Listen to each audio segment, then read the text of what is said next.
Got angels in disguise once again. Remember at Moses, when Moses was a baby, an angel was sent in disguise. They wanted to kill him as a baby because he took the king's crown, the Pharaoh's crown.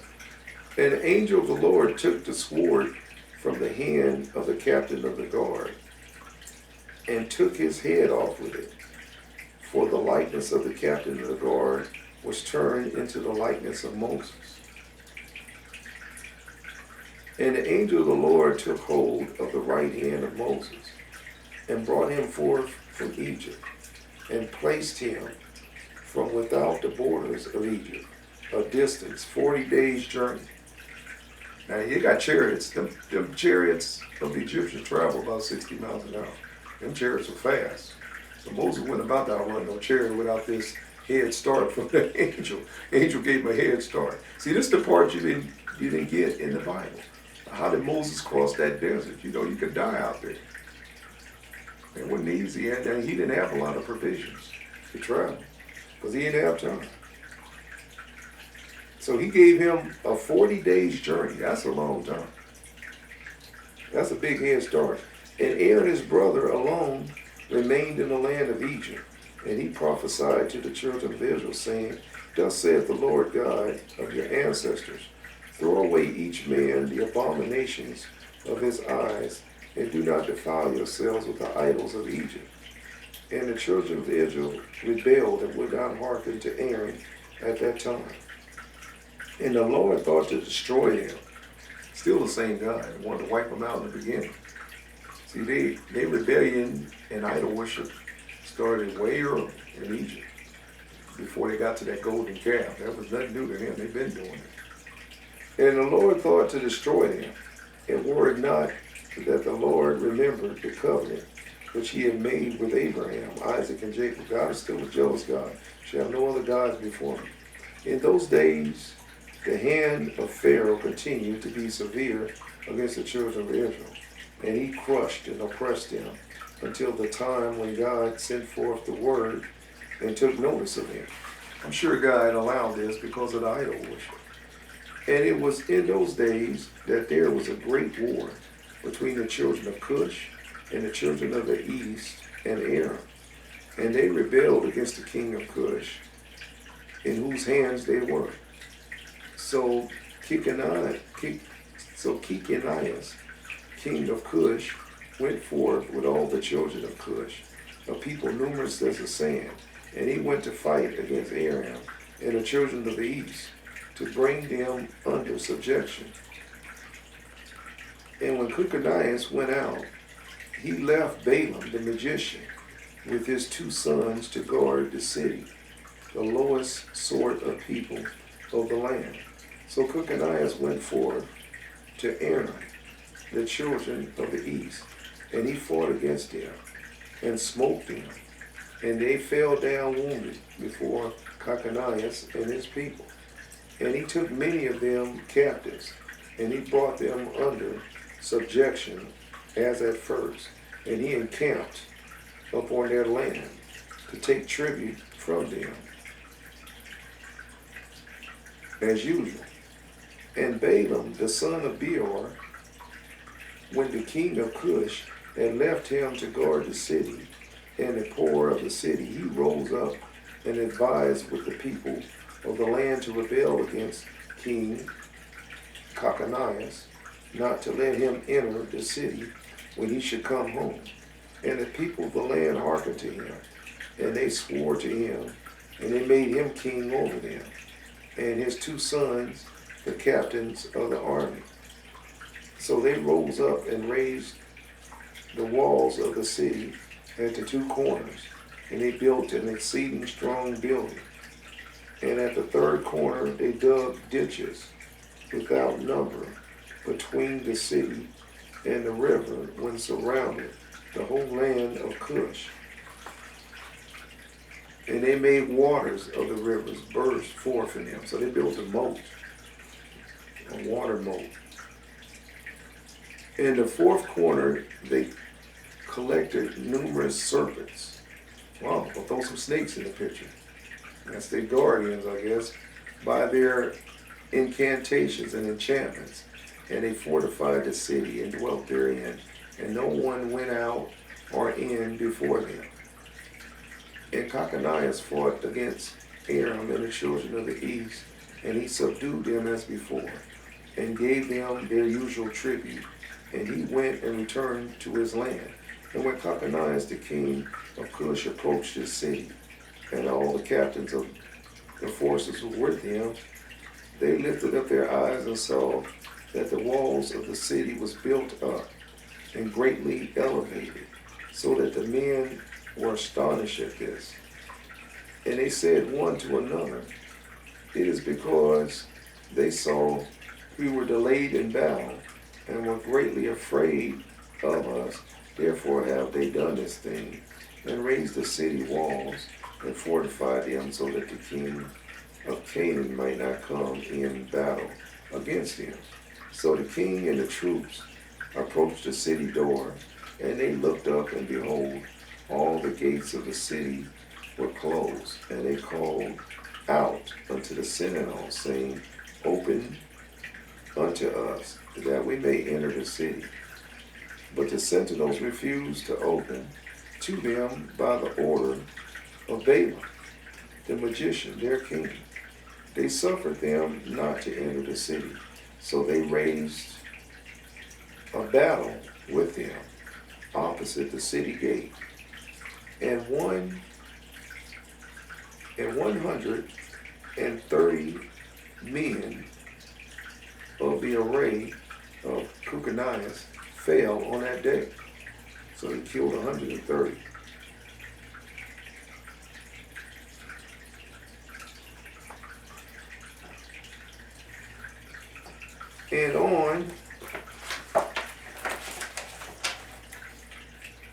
And on the next day, they continued to fight, and they fought at the side of the river, and endeavored to pass, but they were not able. So some of them sank in the pits and died. So they killed some sank in the moat that they built. So the king ordered them to cut down the trees to make rafts upon which they might pass to them. And they did so. Kings are always thinking. And when they came to the place of the ditches, the waters revolved by mills, and 200 men upon the rafts were drowned. And on the third day, they came to fight at the side where the serpents were, and they could not approach there, for the serpents slew them, 170 men.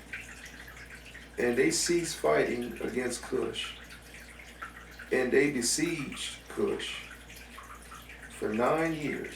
No person came out or entered. So for 9 years, you had this army camped outside waiting for them to come out. At that time,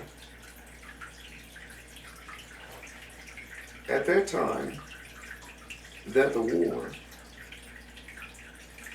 and the siege was against Cush, Moses fled from Egypt, from Pharaoh, who sought to kill him for having slain the Egyptian. And Moses was 18 years old, when he fled Egypt from the presence of Pharaoh. And he fled and escaped to the camp of Cochonias, which is at the time was besieging Cush. And Moses was 9 years in the camp of Cochonias, king of Cush. All that time they were besieging Cush. And Moses went out and came in with them. And the king and the princes, all fighting men, loved Moses, for he was great and worthy. His statue was like a noble lion. How many of you know Moses went down to Cush, Africa? Moses hanging with the Cushites, the black men in Africa. 9 years. I mean, raise your hand. I told you, this fills in a lot of gaps in the Bible. Now, this was explained why Moses brought back a black woman that caused a rift in the camp with Miriam. And God struck Miriam with leprosy, the fat mouth and Moses for coming back with this African woman. See, a lot of gaps are filled in that you didn't know about. And the king and princes and all the fighting men loved Moses, for he was great and worthy. His stature was like a noble lion. His face was like the sun, and his strength was like that of a lion. And he was a counselor to the king. Great men are great wherever they go. Doesn't matter.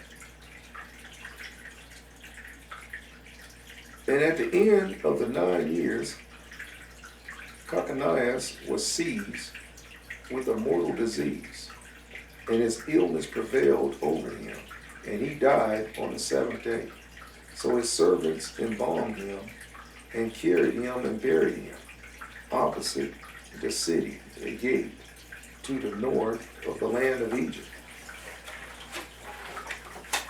So King Cocconius is dead.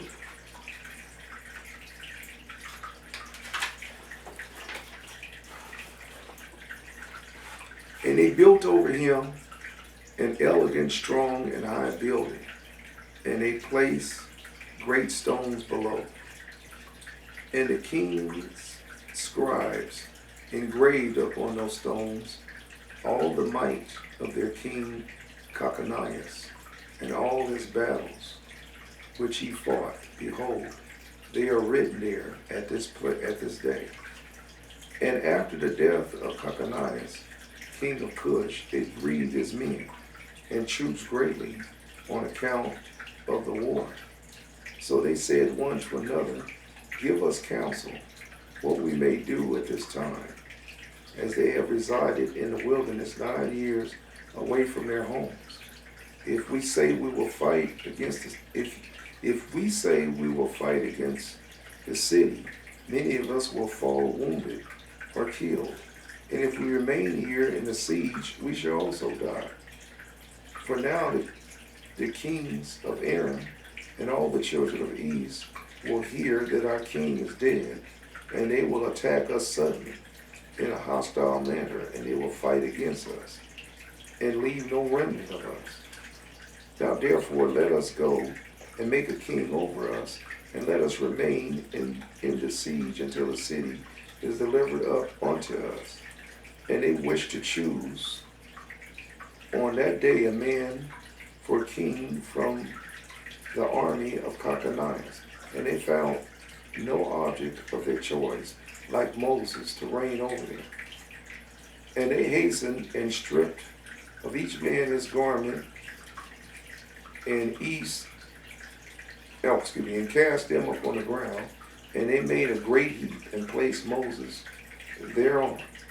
And they rose up and blew with trumpets and called out before him and said, may the king live forever. May the king live. And all the people. So here we go, King Moses, king of the Cushites.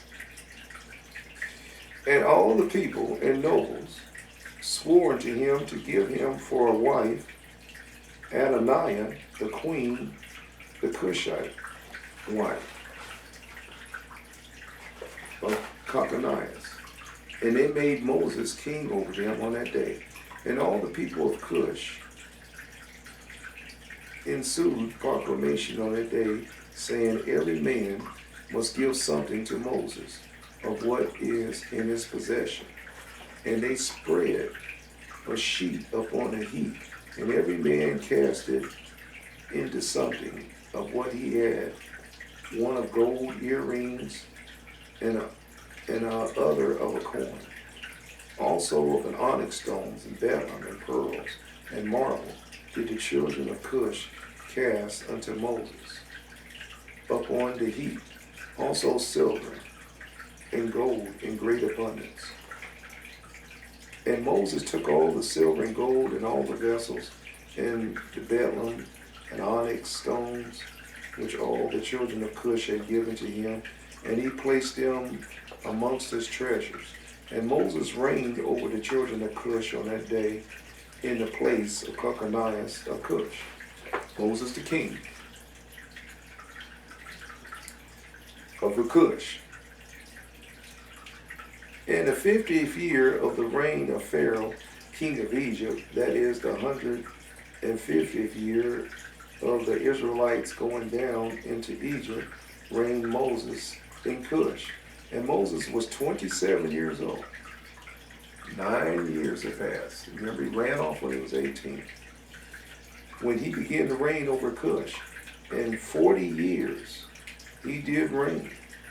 And the Lord granted Moses favor and grace in the eyes of all the children of Cush. And the children of Cush loved him exceedingly. So Moses was favored by the Lord and by men. And in the 7th day of his reign of the children of Cush assembled and came before Moses and bowed down to him to the ground. God was going to make Moses, let Moses be king somewhere. He rose like, it's like cream rises to the top. Moses was going to be king somewhere. And all that he would have been the next Pharaoh of Egypt. And all the children spoke together in the presence of the king, saying, give us counsel, that we may say what is done to this day for this city. For it is now 9 years that we have been besieging round about the city, and have not seen our children and our wives. So the king answered them, saying, if you will hearken to my voice to do all that I command you, then will the Lord give the city into our hands, and we shall subdue it. For if we fight with them as in the former battle which we had with them before the death of the Cochonias, many of us will fall down wounded as before. Now therefore, behold, here is counsel for you in the matter. If you will hearken to my voice, then will the city be delivered into our hands. So all the forces answered the king, saying, all that our Lord shall command, that we will do. And Moses said unto them, pass through and proclaim a voice in the whole camp unto all the people, saying, thus says the king, go into the forest and bring with you of the young ones of the stork, each man a young one in his hand. And any person transgressing the word of the king, who shall not bring his young one, he shall die, and the king will take all the belongings to him. And you shall bring them, they shall be in your keeping.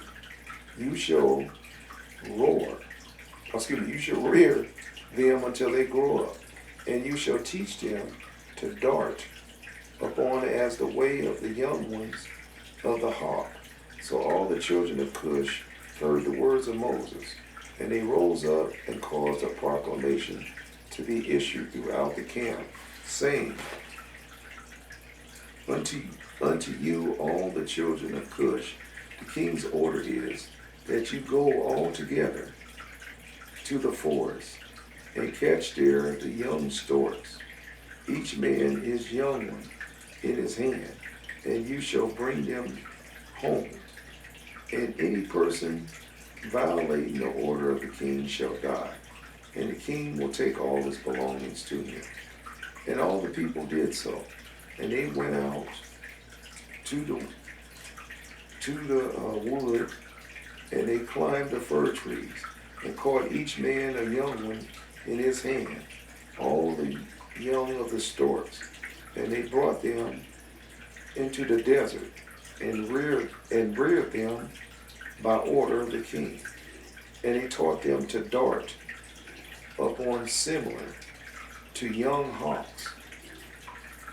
So they training these birds. And after the young storks were reared, the king ordered them to be hungered for 3 days, and all the people did so. And on the 3rd day the king said unto them, strengthen yourselves and become valiant men, and put on each man his armor, and gird on his sword upon him, and ride each man his horse, and take each man his young stork in his hand. And we will rise up and fight against the city at this place where the serpents are. And all the people did as the king had ordered. You know what the storks are going to do. They're going to eat the serpents. Very wise of Moses. Get that divine advice. And they took each man his young one in his hand, and they went away. And when they came to the place of the serpents, the king said to them, send forth each man his young stork upon the serpents. And they sent forth each man his young stork at the king's order. And the young storks ran upon the serpents, and they devoured them all and destroyed them out of the place. They were hungry. They killed them and ate them. And when the king and the people had seen that all the serpents were destroyed in that place, all the people set up a great shout, and they approached and fought against the city, and took it, and subdued it, and they entered the city. And there died on that day 1,100 men, 1,100 men of the people of the city, all that inhabit the city. But of the people besieging, not one died. Not one died that was under Moses' command. But 1,100 of them died. Let you know God was with Moses. And all the children of Cush went each to his home, to his wife and children, and to his belongings to him. And Balaam, the musician, when he saw that the city was taken, he opened the gate. He and his 2 sons, 8 brothers, fled and returned to Egypt, to Pharaoh, king of Egypt. See how Balaam and Moses keep lives, keep intersecting here. So you should know why Balaam hated Moses. He had made himself king, and Moses drove him away with the Cushites, and he became king. They are the sorcerers and magicians who were mentioned in the book of the law, standing against Moses when the Lord brought the plagues upon Egypt.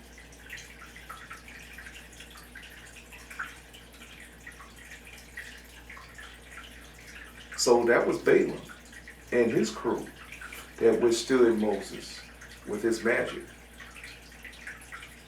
Because Balaam isn't mentioned as one of the Magi. Magi is where you get the word magician from. The wise men of the king is called Magi, but they were magicians practicing magic. They were the sorcerers and magicians who mentioned in the book of the law, standing against Moses when the Lord brought the plagues upon Egypt. So Moses took the city by his wisdom, and the children of Cush placed him on the throne instead of Caponias, king of Cush. And they placed the royal crown upon his head, and they gave him for a wife Adoniah, the Cushite queen, wife of Caponias. So you got his ex-wife. And Moses feared the Lord God of his fathers, so that he came not to her, nor did he turn his eyes unto her. So he didn't go up in her. He didn't have sex with her, because that was another man's wife. He didn't want to commit adultery. For Moses remembered how Abram had made his servant Eleazar swear, saying unto him, thou shalt not take a woman from the daughters of Canaan for my son Isaac. Also that Isaac did also that Jacob had fled from his brother when he commanded him, saying, Thou shalt not take a wife from the daughters of Canaan, nor make alliance with any of the children of Ham. For the Lord our God gave Ham, the son of Noah, and his children and all his seed as slaves to the children of Shem, and to the children of Japheth, and unto their seed after them for slaves forever. Therefore Moses turned not his heart nor his eyes to the wife of Coconus all the days he reigned over Cush. And Moses feared the Lord his God all his life. And Moses walked before the Lord in truth with all his heart and soul. And he turned not from the right way all the days of his life. He declined not from the way either to the right or to the left, in which Abraham, Isaac, and Jacob had walked. And Moses strengthened himself in the kingdom of the children of Cush, and he guided the children of Cush with his usual wisdom. And Moses prospered in the kingdom. And at that time, Aram and the children of the east heard that Coconus, king of Cush, had died. So Aram and his children of the east rebelled against Cush in those days. And Moses gathered all the children of Cush, a people very mighty, about 30,000. And he went forth to fight with Aram and the children of the east. And they went at first to the children of the east. And when the children of the east heard their report, they went to meet them and engaged battle with them. And the war was severe against the children of the east. So the Lord gave all the children of the east into the hand of Moses, and about 300 men fell slain. And all the children of the east turned back and retreated. So Moses and the children of Cush followed them and subdued them and put a tax upon them, as were their custom. So Moses and all the people with him passed from there to the land of Aram for battle. And the people of Aram also went to meet them, and they fought against them. And the Lord delivered them into the hand of Moses. And many of the men of Aram fell down wounded. And Aram also was subdued by Moses. And the people of Cush also gave them their usual tax. And Moses brought Aram and the children of the east subjection to the children of Cush. And Moses and all the people who were with him turned to the land of Cush. And Moses strengthened himself in the kingdom of the children of Cush, and the Lord was with him. And all the children of Cush were afraid of him. In the end of the years died Saul, king of Edom, and Balaam, Shan, the son of Achbor, reigned in his stead. In the 16th year of the reign of Moses over Cush, Baal-Shem, the son of Achor, reigned in his land of Edom over all the children of Edom for 38 years. And the days of Moab rebelled against the power of Edom, having been under Edom since the days of Hadad, the son of Bedad, who smote them in Midian and brought Moab under his subjection to Edom. And when Baal-Shan, the king of Achbor, reigned over Edom, all the children of Moab withdrew their allegiance from Edom. And Ageas, king of Africa, died in those days, and Azrubal, his son, reigned in his stead. And in those days died Janus, king of the children of Shittim. And they buried him in his temple, which he had built for himself in the plain of Canopia for a residence.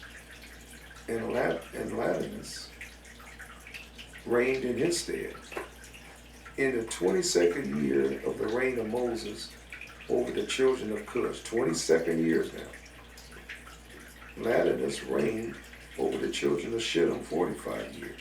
And he also built for himself great and mighty tower, and built therein elegant temple before the residents to conduct his government, as was the custom.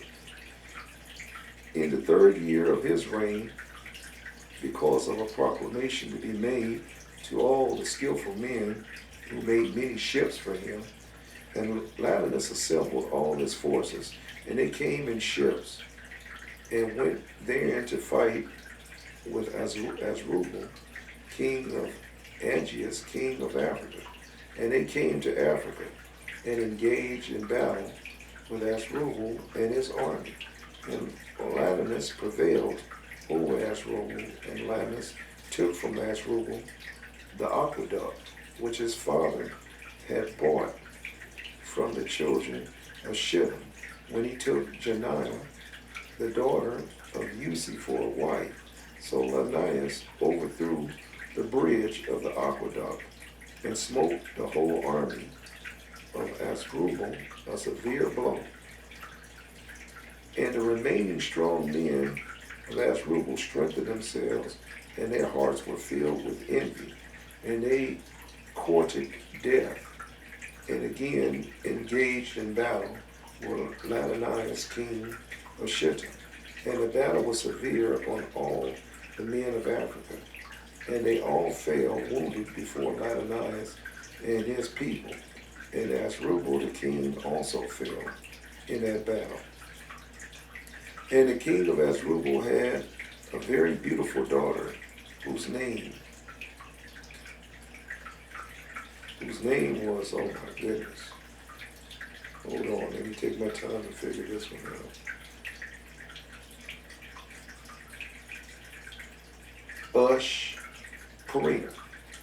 Ushparina. And all the men of Africa embroidered her likeness on. So we got another beautiful, gorgeous woman here. Remember the other one earlier. Their garments on account of her great beauty and comely appearance. And the men of Latinus saw